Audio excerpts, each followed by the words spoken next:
Mund televizje të merrja autobusin, televizje, por nuk vendoseshe dot diku tjetër të jetoje përveç se vendit ku ishe caktuar. Njerëzit nuk lëviznin shumë. Pra nuk lëviznin shumë nga vendet ku rinin. Ajo çfarë ndodhi më pas ishte që njerëzit lëvizën masivisht. Shumë njerëz nga qendrat urbane, qytetet relativisht të mëdha, lëvizën drejt Italisë. Shumë njerëz nga jugu lëvizën drejt Greqisë. Shumë njerëz nga zonat më të varfra lëvizën drejt zonave urbane, kështu që Tirana doli nga komunizmi me rreth 220.000 banor. Ndërkohë që për 10 vjet numri u dyfishua. Me njerëz që u vendosën në rrethina dhe pastaj u trefishua. Kur flas për njerëz që u vendosën në rrethina, flas për njerëz që zunë tokë ku mundën. Duke e nisur me tendat vogla në fillim, si në favela, besoj ju mund të kujtoni këtë që po ju them kur të merrni avionin, shihni nga dritarja e avionit dhe vëzhgoni ato shtëpitë vetme, ato shtëpitë e bëra që janë ashtu si të veçuar, janë bërë aso kohë. Në fakt, shihni që janë si tip vila 1 kaçe 2 kaçe sot, po në atë kohë, në 90-ën ishin baraka. Kjo krijoi një tjetër stres pronësie.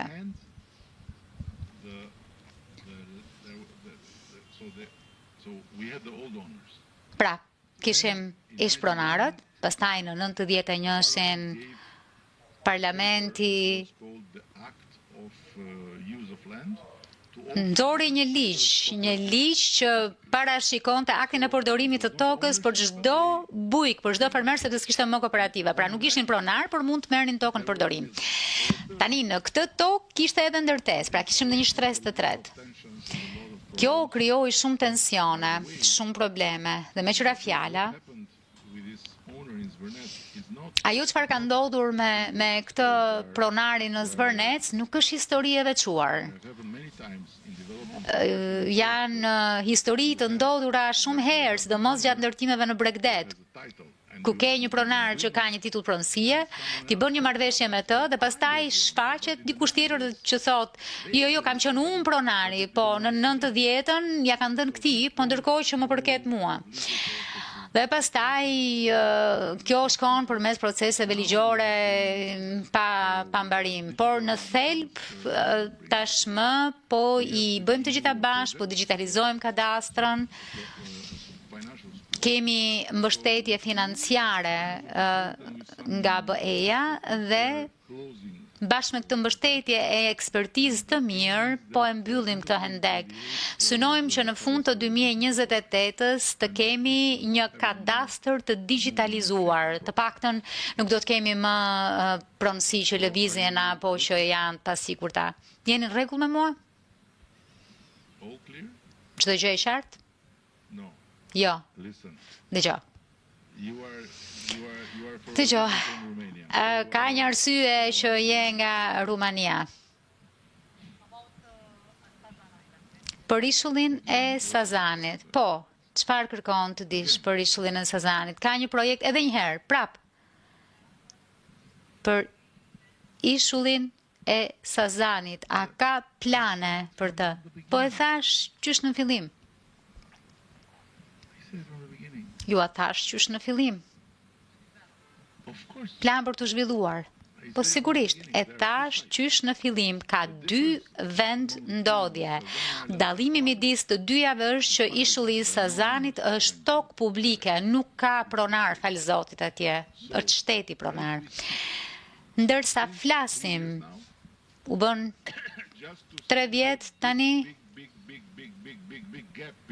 për të parë atë hendekun e madhe, stërmadh, midis asaj që ju është futur në kokë dhe realitetit. Nuk ka ende një marrëveshje, sepse ishulli i Sazanit nuk ka nevojë për një projekt pikë së pari, ka nevojë për një marrëveshje. Se nuk mund të bëjnë një projekt në qoftë se nuk kanë një marrëveshje mbi tokën. nuk kemi as marrëveshjen për ishullin e Sazanit. Pse? Sepse po negociojmë që prej 2 vitesh. Pse? Sepse nuk po e shesim ishullin. E që të jemi të drejtë me ta, nuk kanë kërkuar ta blejnë ishullin. Kur nuk kanë kërkuar ta blejnë ishullin. Kjo është e vërteta.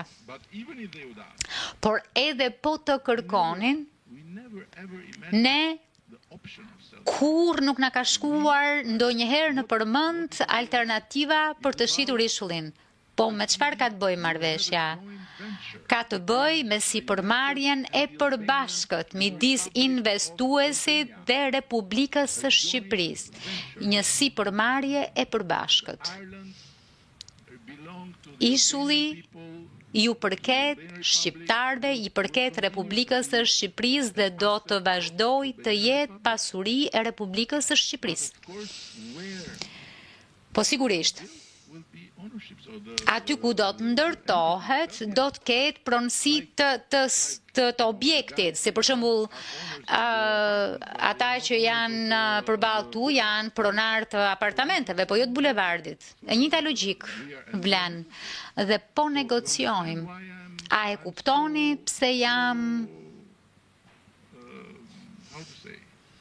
si ta them, nuk jam as i zemruar, po jam i dëshpëruar, i frustruar deri në kock. Sepse sheh gjithë këto foto ishulli Sazanit ndërtuar me kulla Trump, te këtej thuhet turp TV Edi Ramës dhe qeverisë. Është çmenduri. Është krejt e kundërta, po negociojmë. Korporata shqiptare e investimeve është ajo që duhet bëjë negociatat për të patur pjesë në pronësinë e investimit. Pra, shteti shqiptar do të fitojë prej kësaj.